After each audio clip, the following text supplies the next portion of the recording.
হুজুর আমি একটা মেয়েকে খুব ভালোবাসি,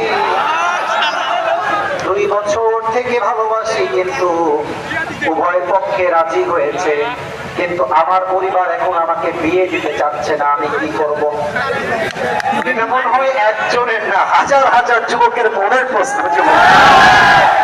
মেয়েও রাজি, ছেলেও রাজি, মাঝখানে বাধা হচ্ছে মেয়ের বাবা আর ছেলের বাবা। ঝামেলা, দিবে না বিয়ে আমাকে ওই মেয়ের সাথে।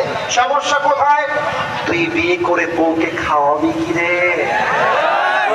থাকবে কোথায় রে? আরে বিয়ের জন্য তো লাখ লাখ টাকা লাগবে রে।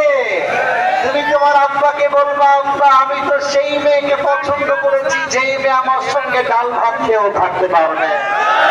আব্বা জান আমি সেই মেয়েকে পছন্দ করেছি যেই মেয়ে বিএমডব্লিউতে নয়, আমার সঙ্গে গ্রামে সাইকেলে ঘুরে বেড়াবে।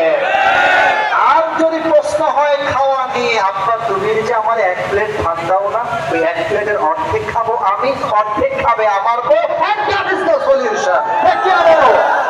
2 নাম্বার কথা, যেই মেয়ের বাবা এবং মায়েরা আমাকে শুনছেন at this moment, this is my humble request, আপনার পায়ে হাত রেখে বলছি, যদি আপনার মেয়েকে কোনো যুবক